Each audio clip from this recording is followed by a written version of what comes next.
प्यार तो करना चाहिए। हाँ लेकिन एक गिलास कहाँ रखा भाई? देख ले भैया गिलास है और कहूँ भैया देख ले क्यों है चौराई ना टेंशन न ले देख देखा अपन नहीं अरे यार प्यार करे लेकिन जो रामायण में नहीं जाता। ध्यान दा भगवान राम और सीता की मुलाकात फुलवारी में हुई दोस्त। प्यार बत जग में बहार बा। प्यार बत जग में बहार बा प्यार बिना जिंदगी बेकार बा।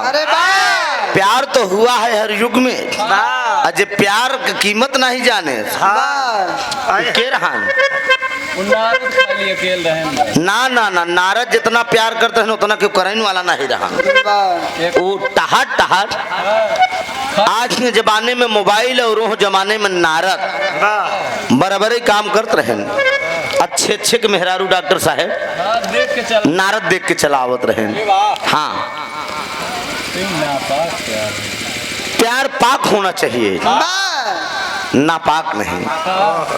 प्यार करो तो यहाँ से करो दिल से यहाँ से मत करो यहाँ से नहीं दिल से यहाँ से करिए यहाँ से जब होगा तो सगुल हो जाएगा।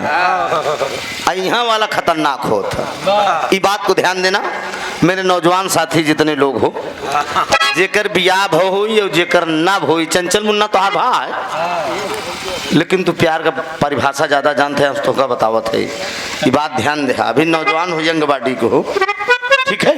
आइए डॉक्टर साहब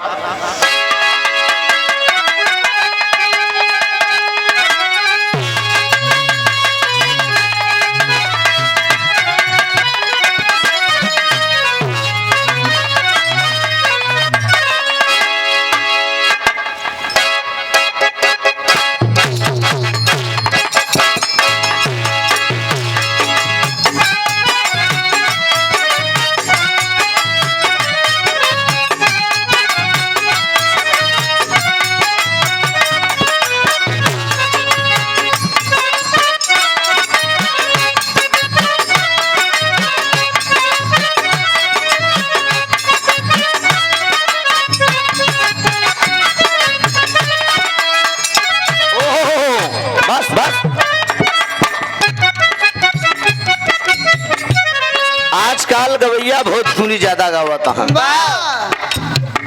सरिया करिया लेहले यह बलमुआ नजरिया न लागे बाबा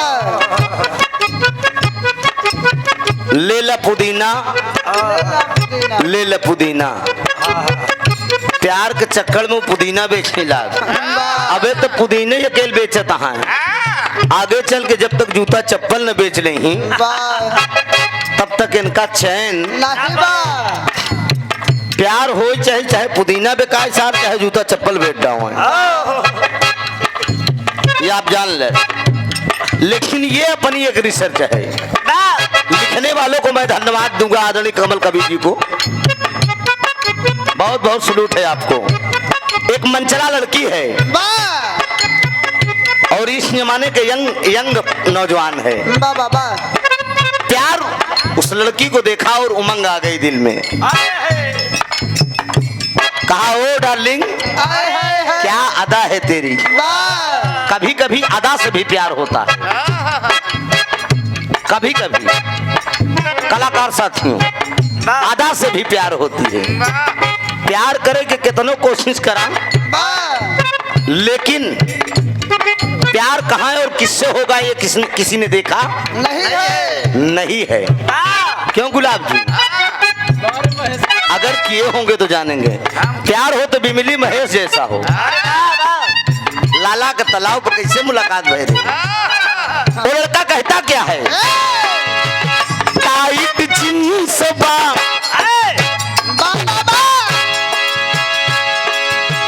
टाइट जींस तंग बचोली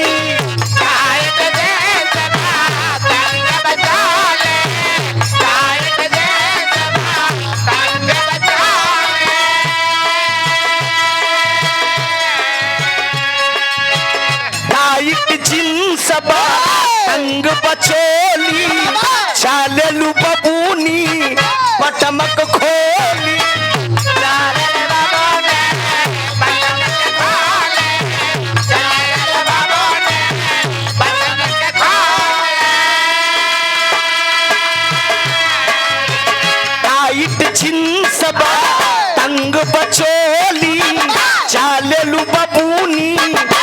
चमक खोली लौदन पे डाले लुडेरा आवा उठाई ले को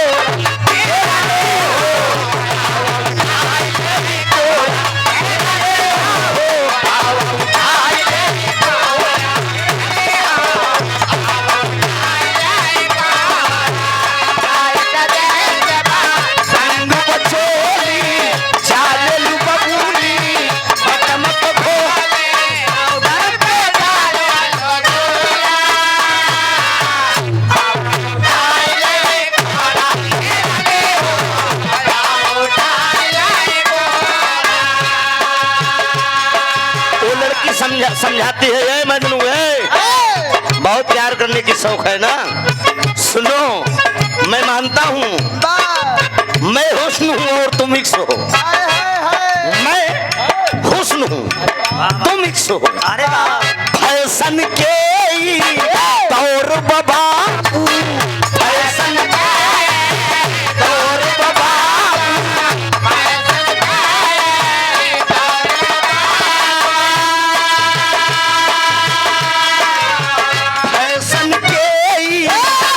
रखा काबू दिल पे रखा काबू दिल पे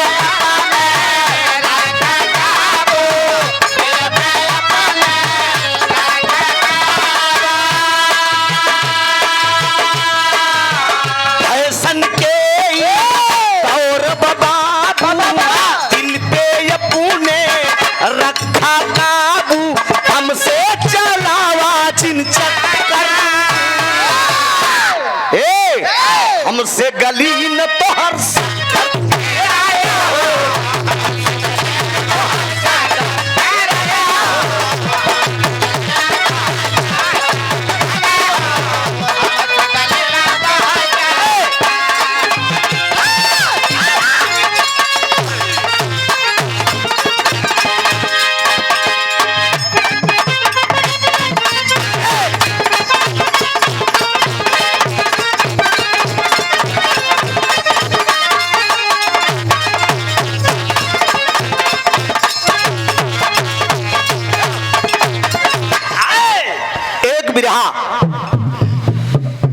अभी अभी कार्यक्रम की शुरुआत में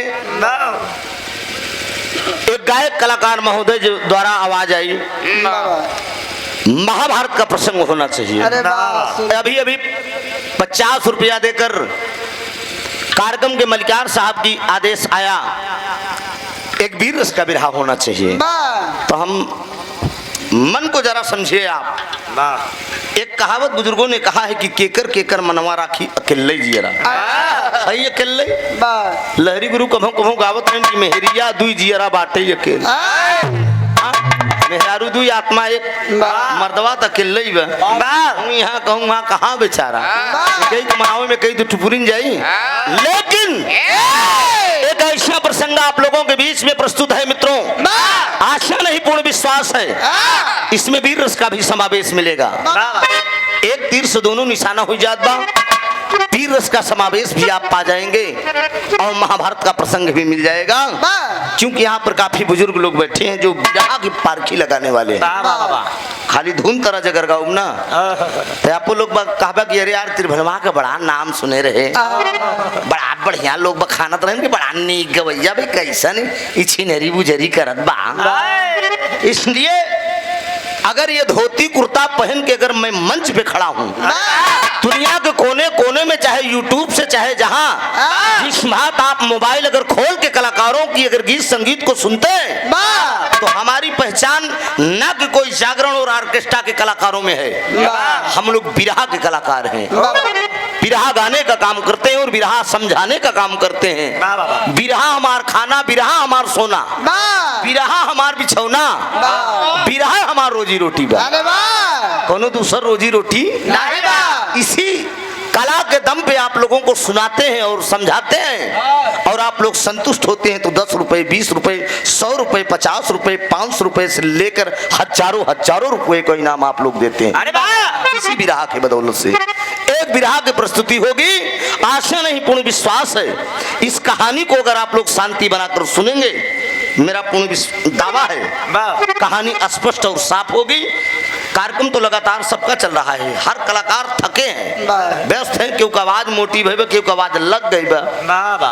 ये नस होती है, इसमें अगर हल्का से चोट लग गई तो निश्चित है आवाज में अगर चोट आई वो सुधरने में कम से कम 10 दिन का रेस्ट होना चाहिए। अरे वाह 10 दिन के रेस्ट में तो पता लाख की 1 लाख का कमाई गई ना। यहाँ से काक खोल के काम निकाला फिर उसके बाद काम हो जाए। आइए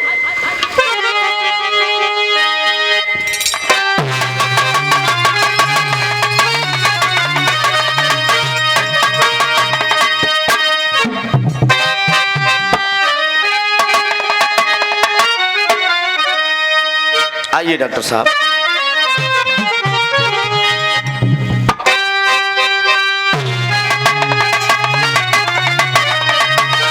एक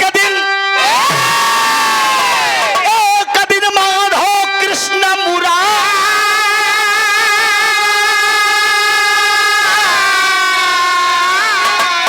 अरे पार्थ से कहने लगे लल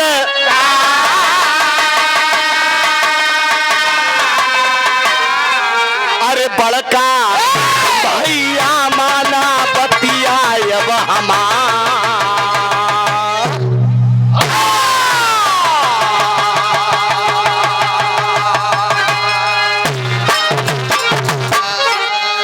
ध्यान दीजिएगा दोस्त, महाभारत की लड़ाई खत्म हुई। खत्म होने के बाद आनंद कंद 16 कला पूर्ण भगवान कन्हैया द्वारिकापुरी के राजा थे। द्वारिकापुरी नगरी 14 योजन लंबी और 14 योजन चौड़ी थी। भगवान कन्हैया ने सोने कुश द्वारिकापुरी को बनवाया था और द्वारिकापुरी से भगवान कन्हैया हस्तिनापुर आते हैं।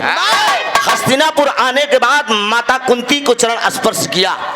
माई कुंती के चरण स्पर्श करे के बाद माई कुंती से एक बात भगवान कन्हैया कहते हैं, माँ मैं आपसे एक बात कहना चाहता हूँ। माई कुंती कहने रे कन्हैया बहुत दिन पे तू लल्ला आया है, बैठ पहले तू जल जल पान कर, उसके बाद जो बात कहना होगा कहना। कहा नहीं माँ एक बात मैं कहना चाहता हूँ, एक भाव दिया गया है।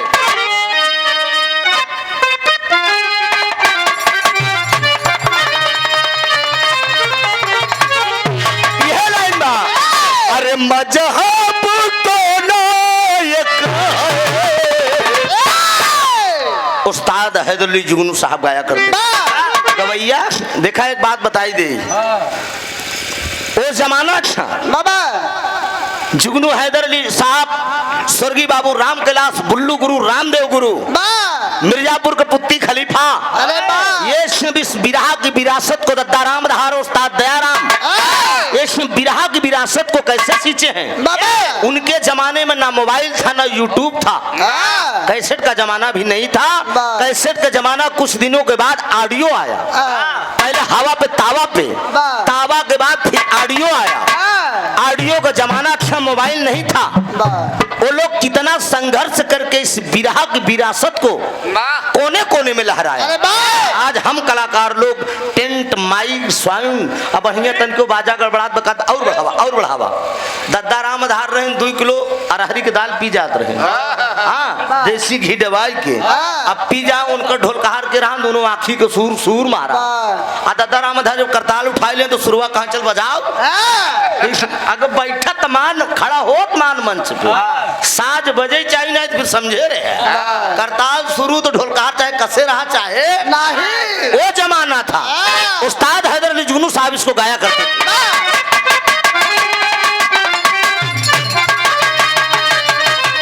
अरे मजहब दोनों एक, अरे मजहब दोनों एक बस बदला करीना है।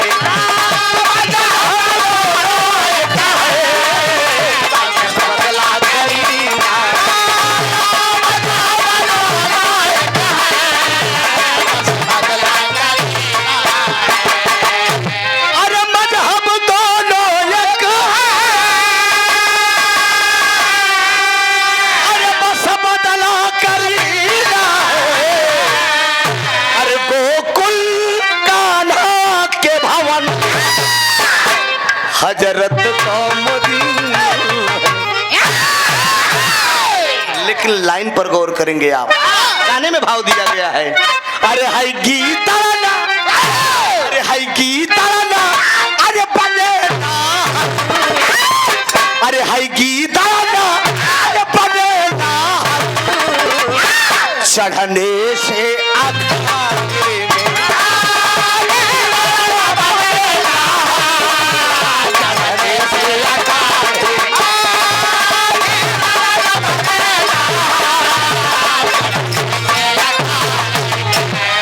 अरे हाय गीता ना बने ना,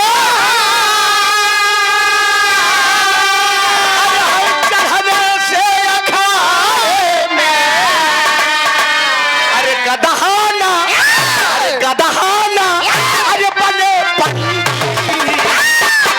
चंदन के लगाने से। भैया हो, गीदड़ ना बने ना हर, गीदड़ गीदड़ा रही होगा कितनो लंगोटा पहना कि जा जा, जा। लेकिन वो देख के चिमुर जाई, एक पटारी लड़ी ओकरे बाद कही अरे राम, ऐसे लड़ा ना, खाली ऐसे बगली बगली ऐसे घेरावे से घूम ला बस, बीच में हाथ मिलावे को कोशिश ना करे। गीदड़ ना बने ना हर चढ़ने से अखाड़े में, गदहा न बने पंडित चंदन के लगाने से। विद्वान विद्वान होता है जिस अगर चंदन लगा गया दहा गदहा के कितना अगर पोत पात के कह दे बहुत बड़ा ये पंडित है, कोनो मतलब कुछ जनते ही नहीं, ब्लू बटा सन्नाटा तो दरदार दारा दारा, अभिमान ही पीरों का नाशवान बनाता, अभिमान ही पीरों का नाशवान बनाता, अभिमान से जो मुक्त है बलवान कहता, अभिमान ही पीरों का नाशवान बनाता, अभिमान से जो मुक्त है बलवान कहता। कन्हैया पधार तुरंत कुटी के आगे, कन्हैया पधार तुरंत कुटी के आगे, करके ससत प्रणाम चरण चूमने लगे।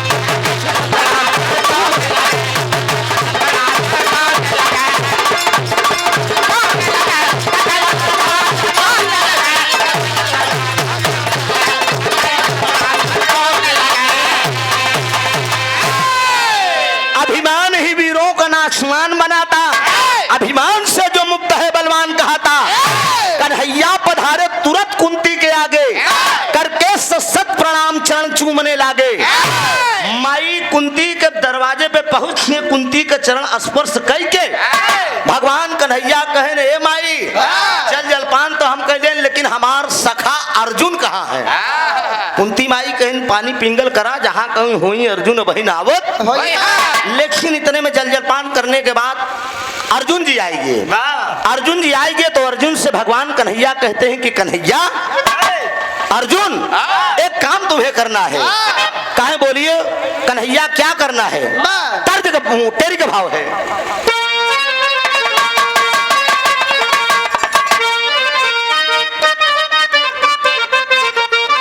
अरे मोरे राम, अरे घुमई का बिया बनवा चले, अरे तपारस बनवारी रखिया पे तू जनवा, घुमई का बिया बनवा चले।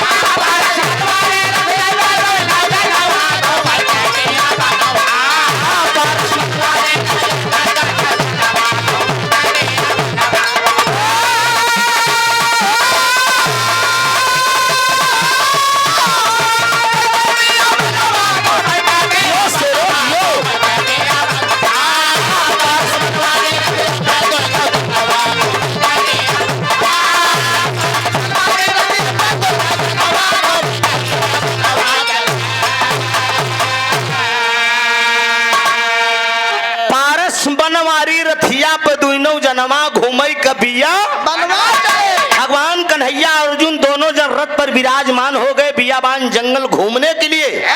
भगवान कन्हैया अर्जुन से वादा कर लिए कि चल के कन्हैया अर्जुन आज तुम्हें मैं जंगल घुमाऊंगा। इतने पर जब बैठ के दोनों जने चलते थे एक लाइन तर्ज बई हाँ,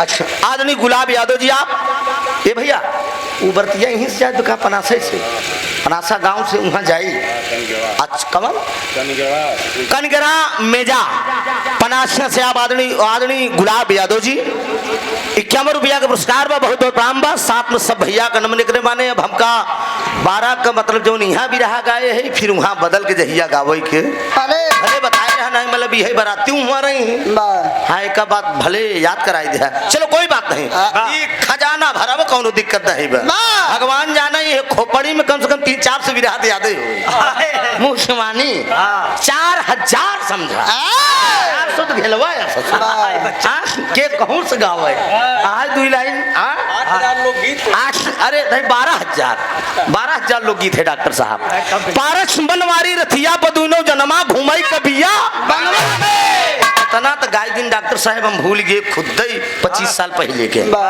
ध्यान दा भगवान कन्हैया अर्जुन दोनों जने रथ पर विराजमान होकर जब चल दिए उसमें तर्ज का लाइन बा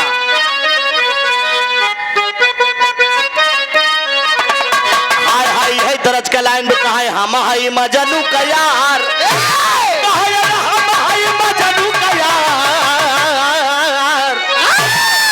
हम हाई मजनू का यार प्यार सिखलाई बे गोरी एक कुजड़ा रहना में बगिया खरीदे रहन पप्पू में के जब बगिया खरीदे रहन तो रोज बेचारा दोपहरिया में झाबा में भरे लेके बाजारे चला जाए जब आए के देखे तो साला तरह तरह के आम पूरा गायब भरा है कुजड़वा सोचे कि रोज रखाई थी एमा से आम कैसे कम हो जाता कहा आज बाजारे न जब आज हम यहीं बैठा पेड़े पर चढ़ के डॉक्टर साहब बैठ गया अब भाई साहब रोज के पर्ची रही हुई गांव में एक थी लबर चटनी रहा का रही लबर चटनी जमन नाम धरा यार मान ल कि मनचली लड़की रही लबर चटनी टाइप की रही पर्ची रही दाली भरे को रोज ले जात रही और कुजड़वा डाली पर चढ़ के बैठा बाबू पहुंची लपक कयाम लपक कयाम तोड़ ले तो कुजड़ा डाली पर से कूद के वह कलाई पकड़न तो लेस कलाई पकड़ कहत तेरी बिटिहनी की आमे के बगिया तो बाप से सुन लगाए रहे लपक के आम तोड़ लियो वो लड़कीवा शर्माई ला अच्छा ही बतावा ए सुजीत मुन्ना कौनो भी लड़की तो कौनो जवान यंग बॉडी का लड़का बेटा यंग बॉडी का लड़का अब मनकत दोपहरिया में बगिया में अगर हाथ पकड़ ली तो लड़की बेचारी कांपे न लागी लड़कीवा कांपे लाग कहूँ भी रहा है का कहीं भी रहा है सुल्तानपुर हो चाहे फैजाबाद हो तो कत कभू बगिया नसीब न हो 20 बीघा में लगवाए है जब तो पता न हो अच्छा खुखड़ी आदरणीय सूरभान यादव जी खुखड़ी की धरती से 51 रुपया का पुरस्कार बा भैया का प्रणाम बा दातार सुखी रखे सब भैया लोग सुखी रहे इंसान आज के युग में अपने दुख से नहीं परेशान बा केवल दूसरे के सुख से परेशान बा कि एक कैसे सुखी है अरे यार किसी को कोई किस्मत नहीं देखा है काहे इतना संपन्न है काहे बड़ी बगिया लगाई दे इन नसीब न होई मुन्ना पूर्व जन्म का कमाई या त्रिभुवन न बन पाऊ बे नहीं धर पे कहत का बहु कहा रे खाई गयू लंगड़ाया कहा रे जब खाई गयू लंगड़ाया खाई गयू लंगड़ा आम दाम कहिया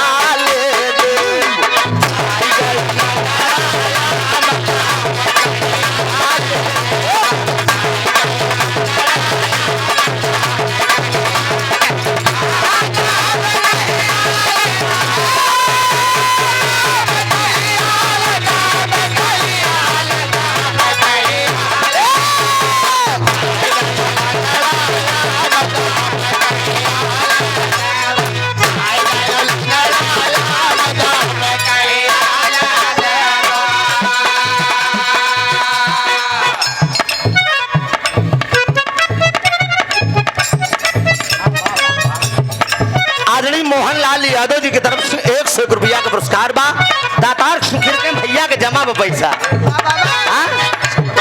ए गोरिया अरे ये गोरिया ए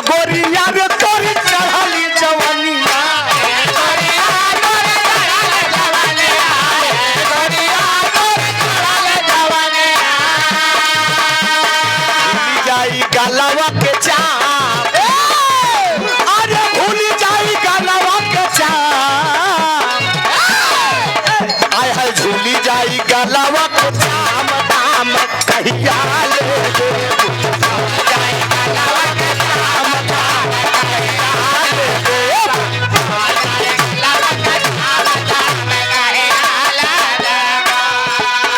भगवान कन्हैया और अर्जुन जी करते क्या है?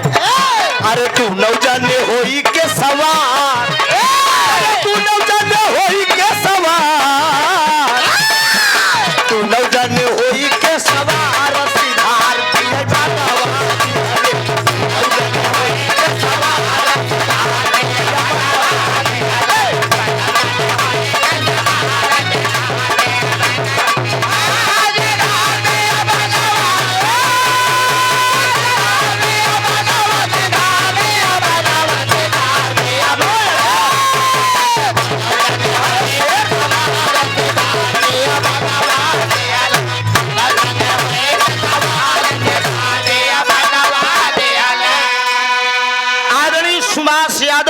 पनासा के धरती से 51 रुपए का पुरस्कार है। बहुत बहुत बड़ा में सिंह भैया का नाम है बाबा। आशीर्वाद की वृक्षा है कहे भैया जनरेटर बुता लाइट आएगी का? हिलावत है कहाँ से हिलत बा बाबू? वहाँ घर से ठीक है ना, कोई दिक्कत नहीं है। चलिए भैया वहाँ हिलाया उलाया जिन जेके जवन और सब काम देखे दाखे खोज आराम से देखा हिलाए के नहीं। ए भैया भगवान कन्हैया अर्जुन चल दिए बियाबान जंगल में सफर करने के लिए चल दिए और रथ वापस चला आए। भगवान कन्हैया अर्जुन पैदल यात्रा कर रहे हैं, शिकार करने के लिए गए हैं बाबा। लेकिन बियाबान जंगल में शिकार नहीं मिल रहा है। खोदते खोदते पूरा दिन बीत गया। जब पूरा दिन बीत गया तो अर्जुन जी भगवान कन्हैया से कहते हैं कि ई बतावा पूरा दिन तो बीत गया लेकिन शिकार मिला नहीं। भगवान कन्हैया कहें थोड़ा सा सबर कराए वही शिकार मिले। इतने में जब दिन बूढ़ गया तो बाबूजी अर्जुन जी के प्यास लग गई। जब अर्जुन जी के प्यास लग गई तो भगवान कन्हैया से अर्जुन जी कहते हैं कन्हैया प्यास लग गई है जरा पानी पिला दो कान्हा। कहाँ ये पानी ये जंगल में कहाँ पाई? ईश्वर की माया देखें दोस्त, हरि अनंत हरि कथा अनंत। अरे वाह। ये प्रभु की माया है, जरा देखिए आप। उमेश यादव जी आप पनासाबारी से 51 रुपया का पुरस्कार बा। दातार 50 वापस करत रहा भैया। दातार सुखी रखे सब भैया लोग सुखी रहा है। खोदते खोदते जब पानी ना मिलत बा भगवान कन्हैया से अर्जुन कह रहे हैं कि मेरा प्राण निकल जाएगा कन्हैया। जब प्राण निकल जाए बात आई बाबू तो कुछ दूरी जाते जाते एक माया की कुटिया दिखाई पड़ी। कुछ दूर पे एक कुटिया है और कुटिया के अंदर कौन है ईश्वर जाने। भगवान कन्हैया अर्जुन भेष बदल दिए। कन्हैया बोले कि आओ वनवासी का भेष बना ले तब पानी पीने के लिए चलते हैं। वनवासी का भेष बना के जब उस कुटिया के पास पहुंचे आवाज दे रहे हैं, भाव है अरे तोहरे भरोसे मैया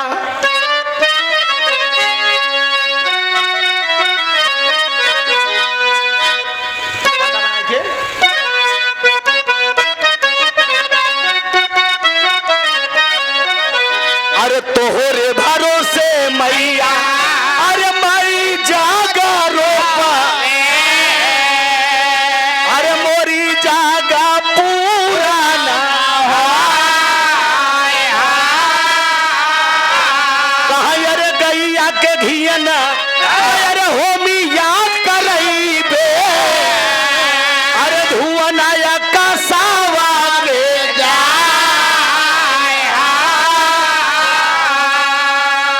अरे कान्हा पारथ पहुँचे अरे बुढ़िया के भवनवा अरे माई पनिया का देती ना पिया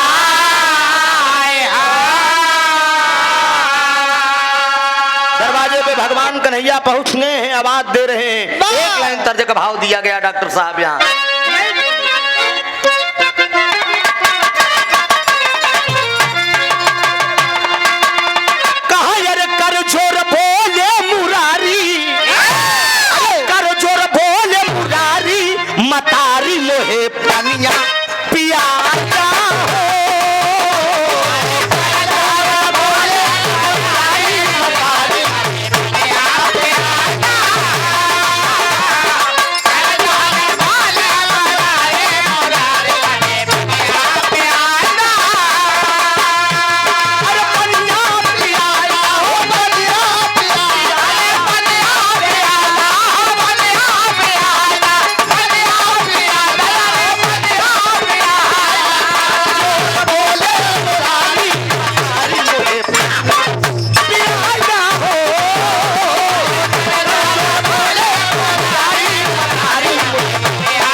है ये, अब है। भगवान कन्हैया विदेश में वनवासी का भेष बनाकर उस बुढ़िया को आवाज दिए कि ये कुटिया के अंदर कोई है, अगर कोई कुटिया के अंदर हो तो हम वनवासी हैं, हमको पानी पिला दो। एक बुढ़िया थी, मरने के कगार पे आ गई थी, एकदम जर्जर थी, चमड़ा होकर एकदम झूलत रहा, हड्डी हड्डी हड्डी हड्डी बा। तो लोटवा के पानी लेके अरे जब अइली बुढ़िया मयाना वही कान्हा देखत गईले चाका,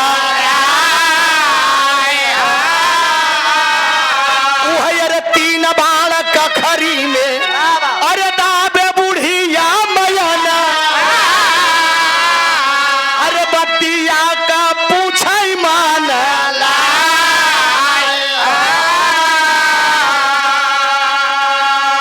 कन्हैया वनवासी के भेष में जवाब दे दिए कि अगर कुटिया के अंदर कोई हो तो हमको पानी पिला दे।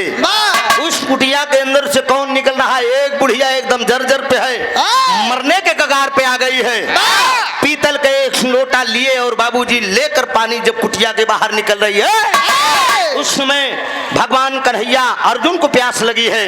अर्जुन जब पानी पीने के चक्कर में पड़ गए, भगवान कन्हैया उसके कखरी में 3 बाण देखा। और जब 3 बाण भगवान कन्हैया ने देखा उस बुढ़िया के कखरी में, तो अर्जुन जी को रोक दिए, कहा अर्जुन आए पार्थ पानी मत पियो।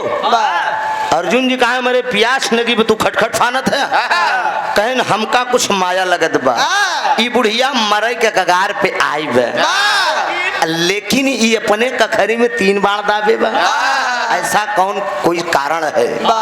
अर्जुन जी पानी नहीं पिए थे। भगवान कन्हैया सबसे पहले उस बाण का कारण पूछ रहे हैं, उस बुढ़िया से पूछ रहे हैं कि पहले बाण का तुम कारण बताओ, इस बाण को कखरी में तुम क्यों दाबी हो?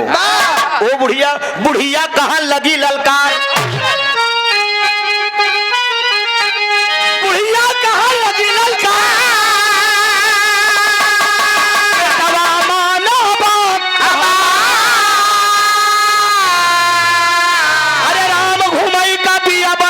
चले बुढ़िया कहाई बेटा तीन बात समझवा। हमसे कारण पूछत है कि हम काहे 3 बाण मरत मरत दाबे है, क्यों पूछ रहे हो तुम कारण? कहन माँ मैं इसलिए पूछ रहा हूँ, देख लीजिए डॉक्टर साहब क्लियर कर लीजिए एकदम, मैं इसलिए 3 बाण कखरी में दाबी हूँ बेटा कि हमारे जिंदगी में 3 दुश्मन है। तो भगवान कन्हैया कहन हम बैठत है महतारी, पहले 3 दुश्मन का नाम बताए आओ है।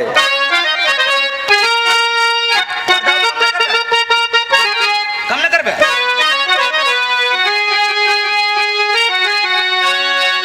अरे मुआवता जिया डॉक्टर साहब आप भी अपने जवानी के लहजे में हैं, कबो कबो तू आ रहा है वही समझा तक तब हाँ जो बैठक कमल लगा बोल जाता करब चला चला ला भैया फिर कम उड़ाना अपने बोलते हैं। चलिए आइए पोत में आप रहिए। अच्छा अरे बैठ जाइए।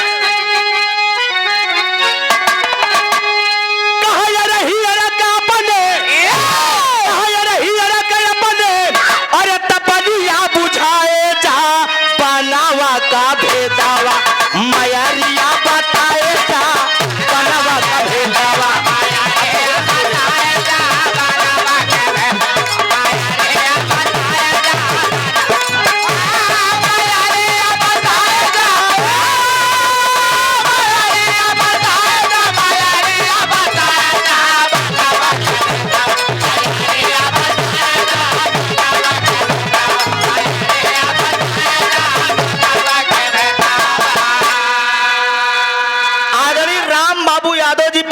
के धरती से दुल्हा राजा जी के बड़के भैया के तरफ से 101 रुपया का पुरस्कार बा। दातार सुखी रखे सब भैया लोग सुखी रहा।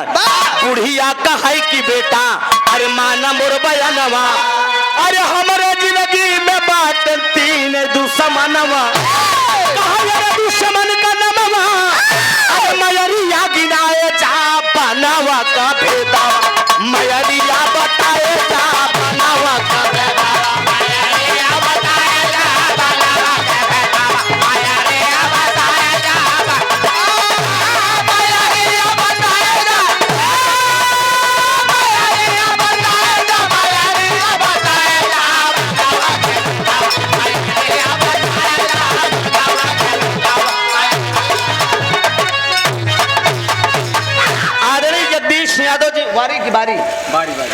के धरती से 101 रुपया का पुरस्कार बा। दातार सुखी रख सब भैया लोग सुखी रहा है। बुढ़िया कहा कि हमारे जिंदगी में 3 दुश्मन और तीनों दुश्मन का हम तलाश करे बदई कखरी में 3 बार दाबे है। यही बड़े हम टहरत है। भगवान कन्हैया कहे नहीं झटका ममाई तीनों दुश्मन का नामों गिनाई दे। कहे फिर बैठ जा बेटवा हम बतावत है। का बतावत बे आए हाय अरे झकोर हमारे झूलन आधार का प्रयागराज के वर्जन में कहा झकोर हमारे झूलन वही साड़ी लहरा ये झकोर हमारे झूलन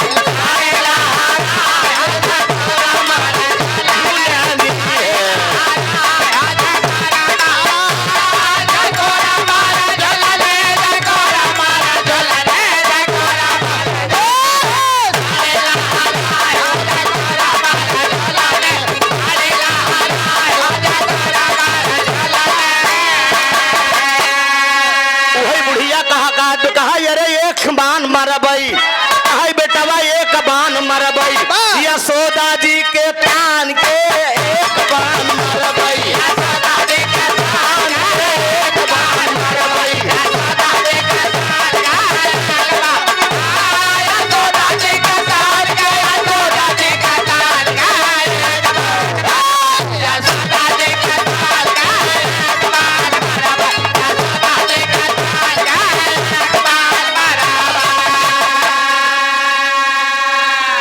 मोहनलाल यादव जी की तरफ से 151 रुपए का पुरस्कार।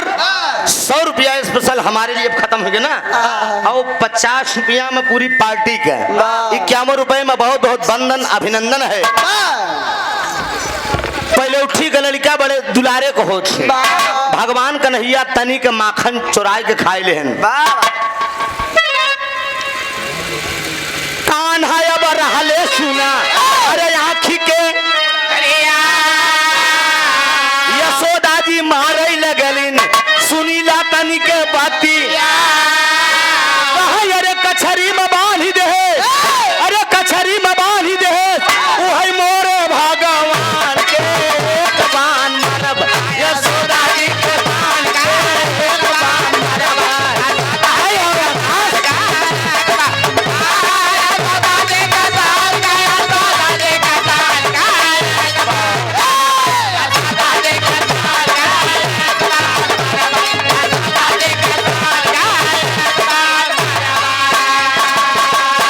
आदरणीय सुभाष जी बेलौजा के धरती से 51 रुपया का पुरस्कार बा। बहुत बहुत प्रणाम बा। सब भैया का नमन बा। आशीर्वाद की परीक्षा है।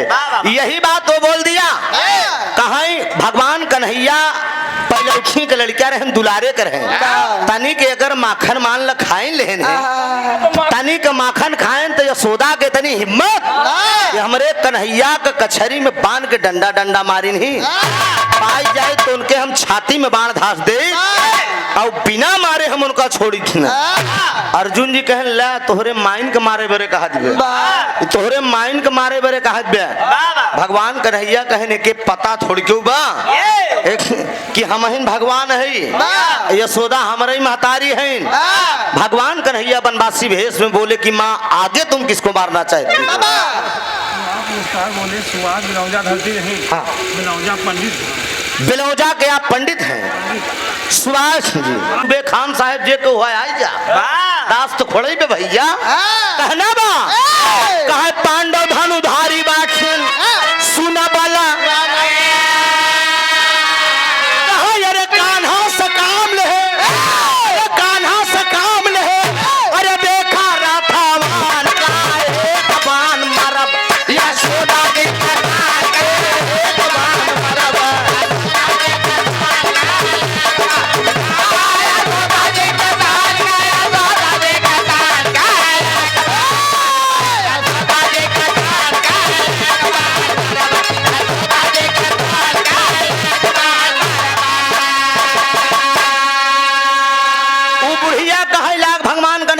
कहाँ का बहादुर रहे ने अर्जुन कहाँ का बहादुर रहे ने कुरुक्षेत्र में अपना बाण चलावत रहे हमारे भगवान से रथ हकवावत रहे हम पाई जाए तो उनके छाती में धांस दे बाण। अब अर्जुन का हवा खराब हम जान न जाए ये बुढ़िया कहूँ जान न जाए कि हम अर्जुन है। भगवान कन्हैया कह रहे हैं कि शांत रहो, इसको पता नहीं है, ये नहीं जान रही कि तुम ही अर्जुन हो, हम ही कन्हैया है। जमन बक्कत ब्याह कहन माई तीसर दुश्मन तो हार के बा पांडव दुलारी बाटिन द्रौपदी कहा अरे रजस्वला में सुमिरे अरे बाबू मोरे भगवान का एक बाण मरबई। जानता द्रौपदी पांचों पतियों की औरत थी, ध्यान दीजिएगा। द्रौपदी पांचों पतियों की औरत थी, जिसमें सभा बीच में दुशासन साड़ी खींच रहा था। हमारे भगवान को सुमिरन करे से आए के कन्हैया लाज बचावा जाता है। उसमें कौन स्थिति में रही हूँ? रजस्वला में थी, पर्दा अंदर बात है साथियों, नर्क में थी, लेकिन भगवान को सुमिर दिया। हमारे भगवान आए के ओकर चीर बढ़ाई दे। दुशासन परेशान हो गया कि साड़ी बीच नारी है कि नारी बीच साड़ी है। ये बतावा हमारे भगवान का नरक में बुलाए ले तो भगवान कन्हैया कहन कि माँ भक्त को ऊपर अगर कोई कष्ट आएगा तो बुलाएगा, चाहे नर्क में हो चाहे स्वर्ग में हो, भगवान को नंगे पांव आना पड़ेगा। ना ना ना ना ना ना ना ना ना ना बेटवा, हमारे भगवान को नरक में बुलाए बा, हम बिना बदला ले छोड़ा हम ही बरे तीनों बाण का खरी में डाब के टहरत नहीं टहरत एकदम मरे का कगार पे आई है। देख ले एकदम चमड़ा उमड़ा झूल गया बा, लेकिन अबे पाए तीनों के नहीं। भगवान कन्हैया बोले कि अगर मान ले तीनों दुश्मन तोहरे सामने कही दी तो अरे बाप रे बाप। ये देखा हाथ नहीं आवा भैया तो उमाकांत त्रिपाठी नकऊ गुरु उमाकांत त्रिपाठी जी नकऊ गुरु ये ना भैया पूरा। अच्छा देखा ये तगड़ा ब्राह्मण है, ये 1 रुपया। उमाकांत त्रिपाठी जी आप नकऊपुर नकऊ गुरु जी। अच्छा 100 रुपया का पुरस्कार पाँव लगी, आशीर्वाद दे, हम बच्चे अपनी कला में कामयाब हो। बोल दिया कहा सुना हम तोहरे तीनों दुश्मन के ही मिलाई दे तो बुढ़िया कहा बेटवा जवन मंगबे हम दे दे भाई। तिरबाचा भगवान कन्हैया बनवासी भेष में बन्हा ली है। अब बन्हाए के बाद कहा सुना माई वादा करा कि हम जमन मांगब तमन तू देबू। अब भगवान कन्हैया क्या दिमाग लगा दिए बाबूजी। दिमाग लगाए के बाद कहा एक काम कहेंगे माई तनिक आँखी मून ले मोन मैया। जब तुरंत आँखी मूने तो अल्लाह का भाव लग गया।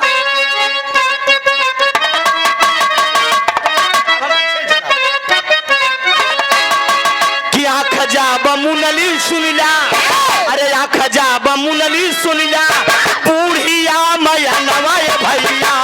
आँख जा मुनली सुनिला बूढ़िया मैया नवाय भैया। आँख जा मुनली सुनिला बूढ़िया मैया भैया। माखन खात कान्हा बाबू गइले हो देखा। माखन खात कान्हा बाबू गइले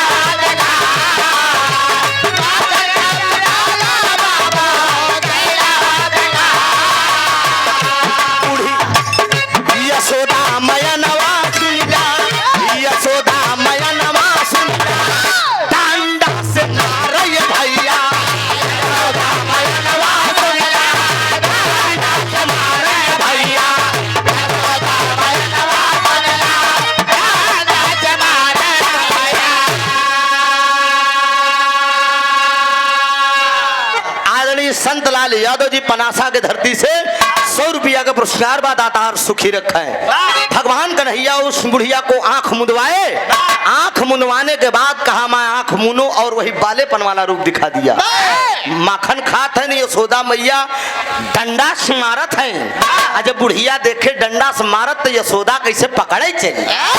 जब पकड़े चली थे तने भगवान कन्हैया बोलो कि जरा आंख खोलो माँ।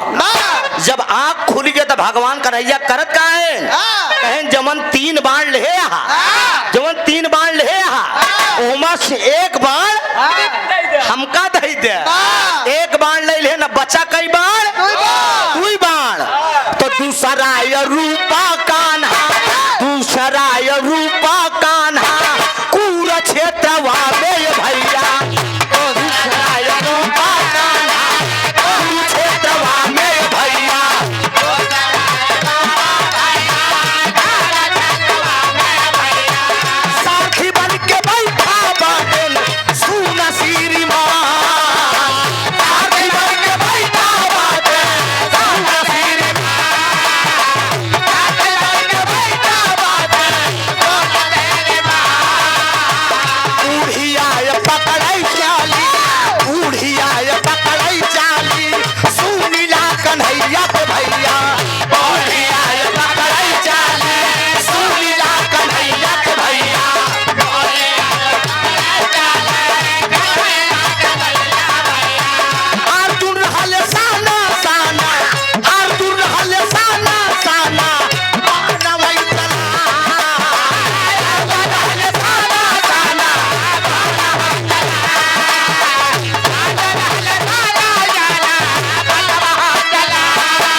हजारों रुपए का इनाम देकर आदरणीय हमारे बड़े भैया गुलाब यादव जी पनासा के धरती से हम कलाकारों का उत्साहवर्धन होने का काम किया। मैं मंद जिंदगी शुक्रगुजार रहूंगा। कलाकार की पहचान कभी कभी लोग करते हैं, कहीं कहीं पे कलाकारों की कीमत और पहचान हुआ करती है। बाकी के तनो करेजा फकर के गाय दे कहीं सारे बेमतलब के चिचियाने, लेकिन जो सुनने वाले हैं वो परख लेते हैं कि कलाकार कैसा है। गौर करेंगे, यहाँ से ध्यान आप लोगों का हटे ना। आंख मूंदती है बुढ़िया और कुरुक्षेत्र मैदान में अर्जुन बाण चलावत है, कन्हैया रथा कथ है। बुढ़िया आंख खोले इतने में पकड़े चाहत बे अर्जुन जी के। भगवान कन्हैया बोलो कि माँ जो दूसरा बाण है मेरे हवाले कर दो। दुई ले ले बचा गुलाब भैया एक बाण। जब एक बाण बचा ना तो कहन आप क्या देखना चाहती हो?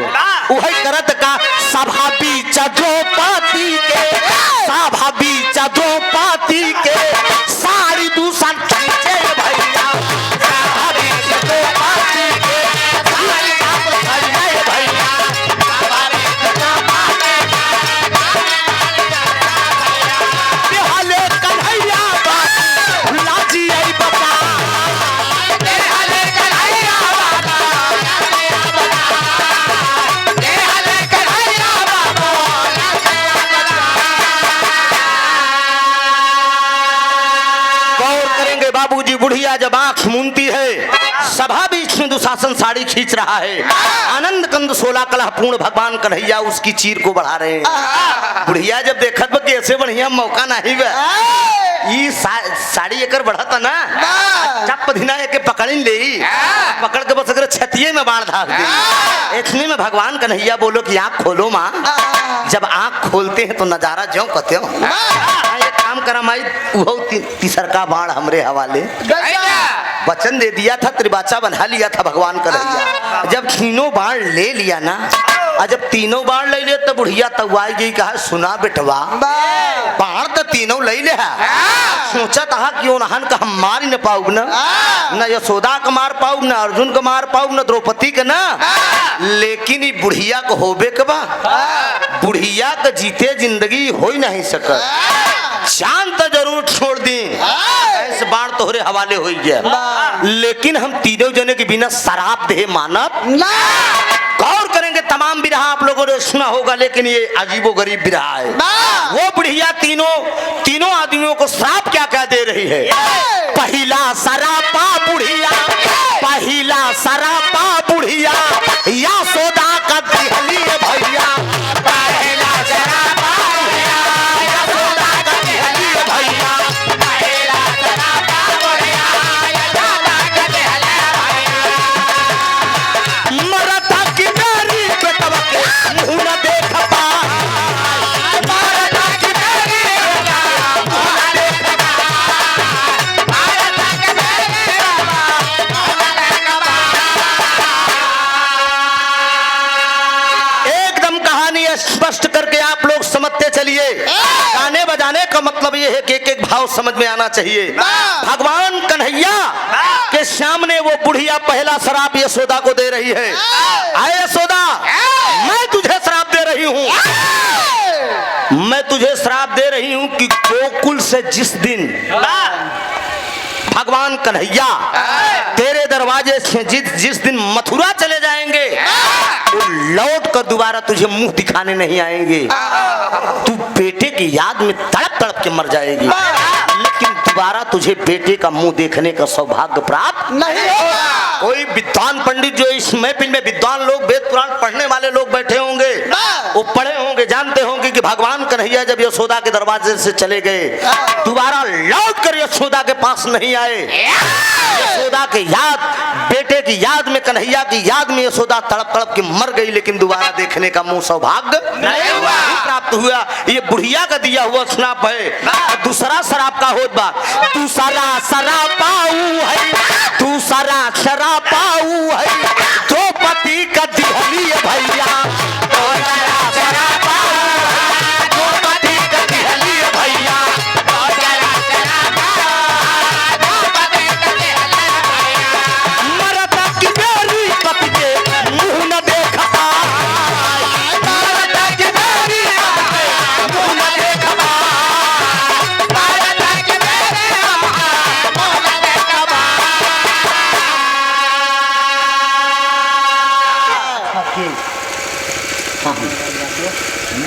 जहीं के याद बा।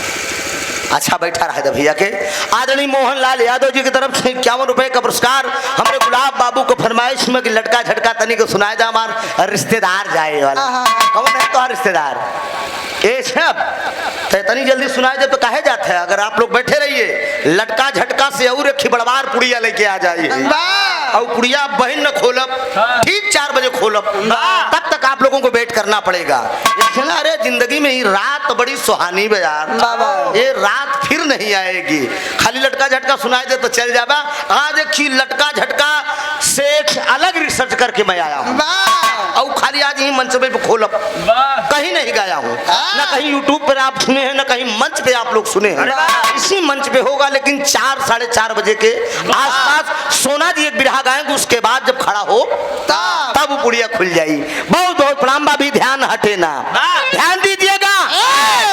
दूसरा श्राप बुढ़िया द्रौपदी को दे रही है।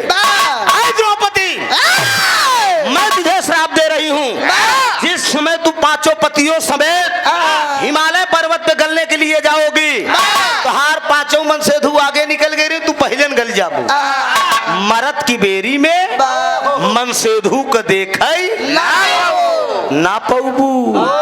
ये श्राप बुढ़िया ने दे दिया। हिमालय पर्वत पर जिस समय 5 पतियों गल रहे थे, 5 पांडव गल रहे थे, द्रौपदी पहले गल गई थी। मरते वक्त में जो है 5 पतियों का मुंह देखने का सौभाग्य नहीं हुआ।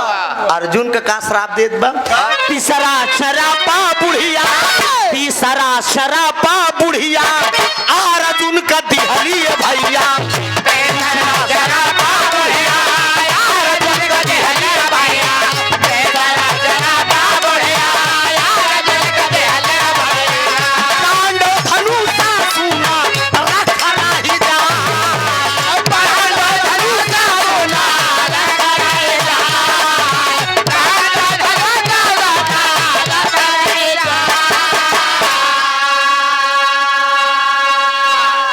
श्राप वो बुढ़िया अर्जुन को दे रही है कि भीलन छीने गो पुरुष बलि नहीं होता है, समय होत बलवान।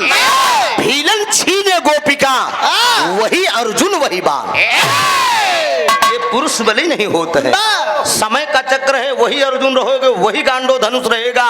अरे अर्जुन ये तेरा ये वही गांडो धनुष पल भाजत परले करता था कुरुक्षेत्र में, लेकिन जिसमें तुम लड़ाई के मैदान से जंगल में जाओगे और कोल भील के राजाओं से मुलाकात होगी तो दुनिया का राजा महाराजा से तू जीतबे, लेकिन कोल भील के राजाओं से तुम हार जाओगे।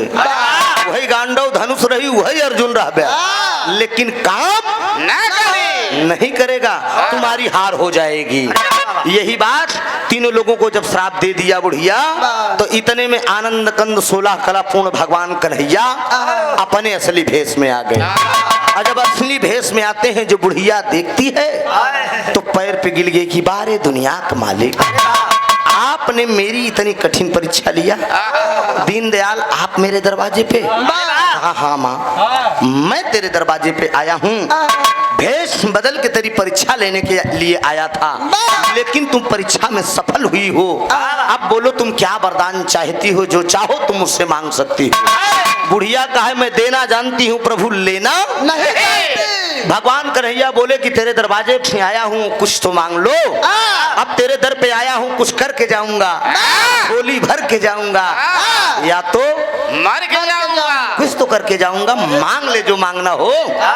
इसने में भगवान बुढ़िया भगवान कन्हैया से कहती कि ऐ दुनिया का मालिक, मेरे पास सब कुछ भरा है, मुझे धन और दौलत की लालच नहीं है, एक मांगन है। आप मेरे दरवाजे पे जब आए थे, एक मिनट डॉक्टर साहब, प्यासे थे पानी पीने के लिए वनवासी रूप में, आपका शब्द यही निकला था कि कर जोर बोले मुरारी मतारी मुहे पनिया पियाएगा। माँ शब्द से आपने संबोधित किया है कि अगर कुटिया के अंदर अगर कोई हो, माँ हम वनवासी हैं, अरे माँ हम वनवासी को पानी पिला दो। माँ शब्द से आपने संबोधित किया था। यही वरदान आप दीजिए कि आने वाले समय में, अगले जन्म में आप मेरे गोद में पुत्र के रूप में जन्म लीजिए। भगवान कन्हैया बोले कि ये द्वापर चल रहा है। द्वापर के बाद कलयुग लगेगा।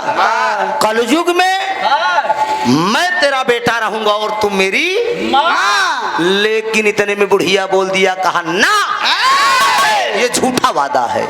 पंधारी दद्दा का भाव बा।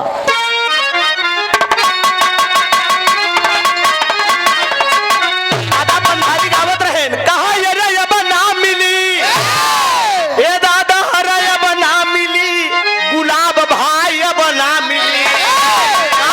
अरे तनेनु वही का तारा कारिया बना मिली।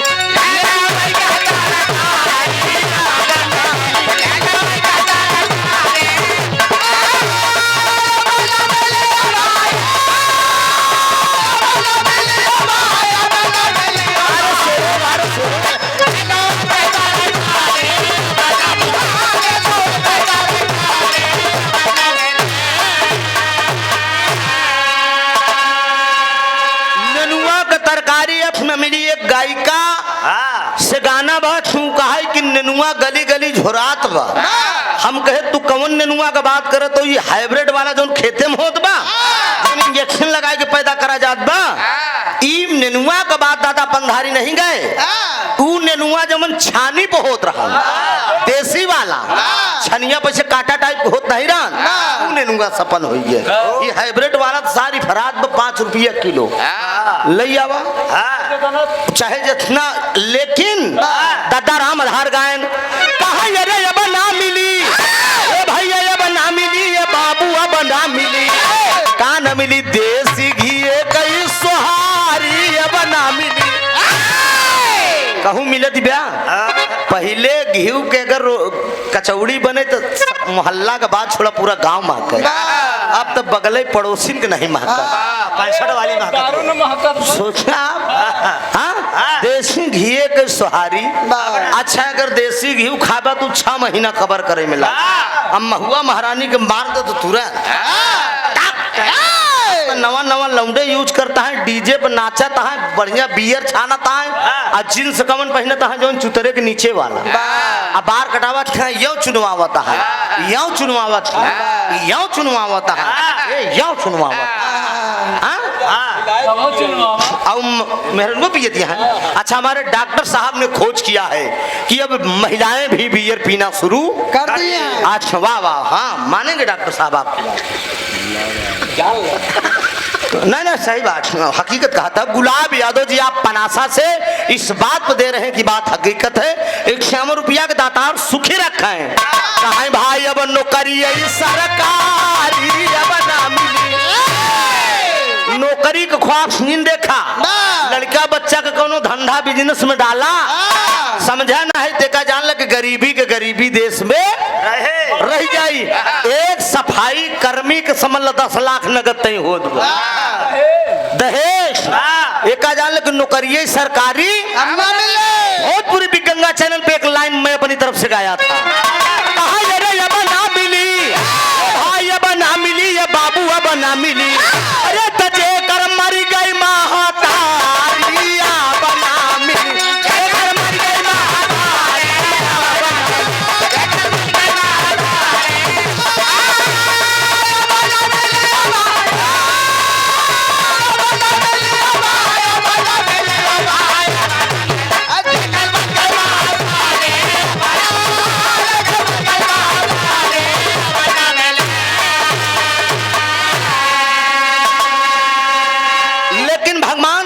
जब वादा कर दिए कि ये द्वापर चलना है, ये द्वापर के बाद कलयुग लगेगा, कलयुग में तुम मेरी माँ रहोगी और मैं तेरा पुत्र रहूंगा।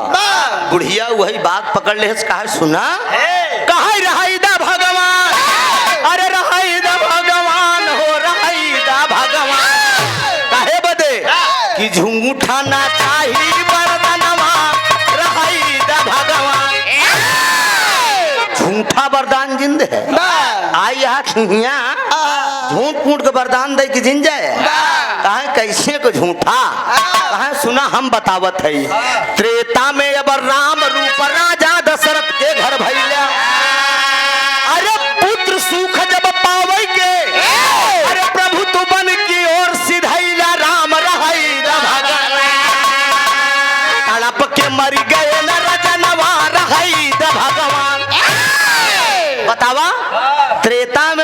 राम रूप में पैदा भय के करे घरे राजा दशरथ के घरे जब बेटवा को सुख पावई के तो ऐसा ड्रामा रचे कि जोगिया कपड़ा पहन के तू बन चल दे तोहरे याद में तोहार बाप तड़प के मर गए राजा दशरथ सोचा तक भगवान कन्हैया कहन बुढ़िया बहुत चालाक में भाई कहीं और बताई कहीं द्वापर में अब जेल के अंदर देवकी के पेट से भैया अरे पैदा होते रात में यशोदा घर सिधैला राम रहाई दा भगवान तड़प के मरी गई न मया नवा रहाई दा भगवान बोला द्वापर में तुहिन कन्हैया रहे ना जेल के अंदर पैदा भया देवकी के पेट से चला गया रात ही रात ड्रामा रच के यशोदा किया जे पैदा करे सु बेटवा को सुख ही न पाए जे नाय पैदा करे सारा सुख यशोदा पाए इस बेटवा कौने काम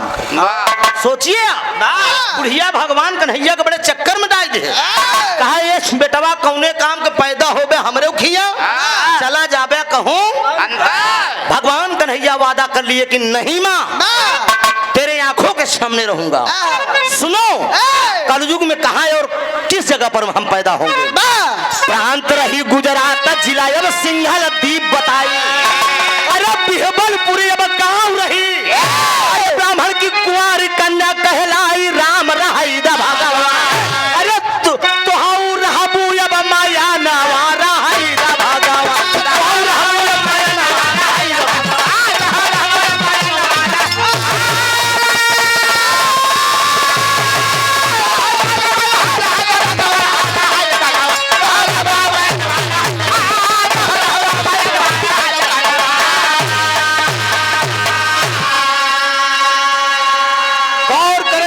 भगवान कन्हैया उस मुड़िया से वादा कर लिए कि माँ ये द्वापर चल रहा है द्वापर का आखिरी शरण है इसके बाद कलयुग लगेगा कलयुग में तुम ब्राह्मण की कुमारी कन्या रहोगी प्रांत गुजरात रहेगा सिंघल द्वीप बिहबलपुर गांव रहेगा बिहबलपुर गांव के अंदर तुम एक ब्राह्मण कुमारी की कन्या रहोगी ब्राह्मण कुमारी की कन्या के पेट से मेरा जन्म होगा मैं कलंकित अवतार लेंगे तू कुंवारी रहो तोहरे कुंवारिन पे हम पैदा हो तोहरे पेट से और ये मेरा जन्म कब होगा कलयुग में मनुष्य चकवड़ के पेड़ देखे है ना आप सब चकवड़ के पेड़ मनुष्य चकवड़ के पेड़े के नीचे छाएंगे इतना बड़ा मनुष्य होगा चकवड़ के पेड़ ऐसे नाम को होता ना सोचिए तब भगवान का अवतार होगा तब वो मनुष्य अपने हाथ से 3.5 हाथ रहे चकवड़ के पेड़े के नीचे मनुष्य छाएंगे और उसके बाद नीले रंग की मेरी घोड़ी रहे घोड़े की सवारी रहेगी नीला रंग का मेरा घोड़ा रहेगा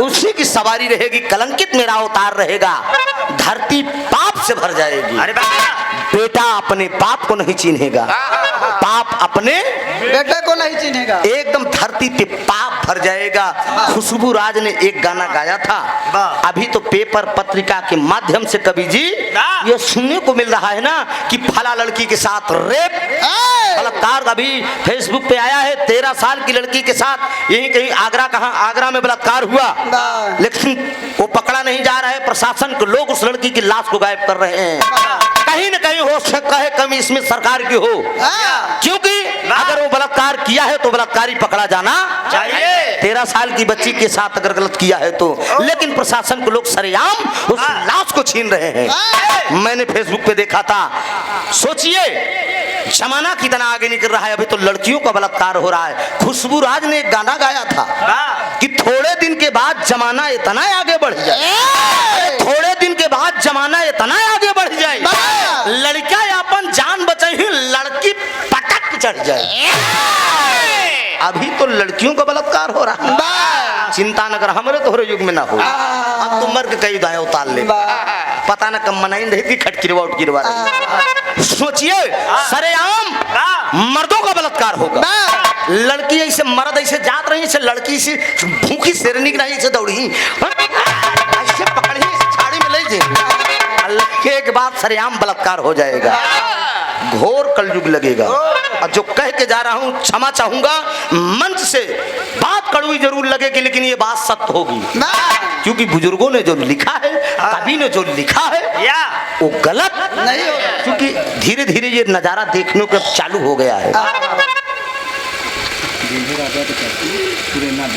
सुरेना देवी जी, आप दूल्हे राजा की चाची जी की तरफ से 51 रुपए का पुरस्कार, पांव लागी आशीर्वाद दे, हम बच्चे अपनी कला में कामयाब हो। भगवान ने वादा कर लिया, नीले रंग की मेरे घोड़े की सवारी रहेगी, ब्राह्मण की कुमारी कन्या रहोगी, कलंकित तेरे पेट से मैं अवतार ले लूंगा माँ, तुम मेरी माँ रहोगी और मैं तेरा बेटा। यही विश्वास के साथ भगवान कन्हैया अंतर ध्यान हुए और आने वाला युग है, आने वाले युग की कहानी में आप लोगों के सामने प्रस्तुत कर दिया भगवान का कैसे अवतार होगा। यहीं से गाना मेरा स्वामी गीता नंद अनंत भय हुल्लुर तज दिए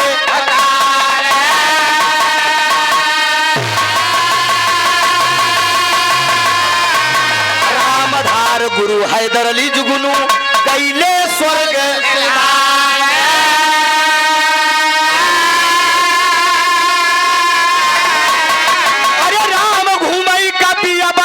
चले, घुमई का पिया बनवा चले, अरे तयादो त्रिभुवन नाथ का फाफा मऊ भवनवा, घुमई का पिया बनवा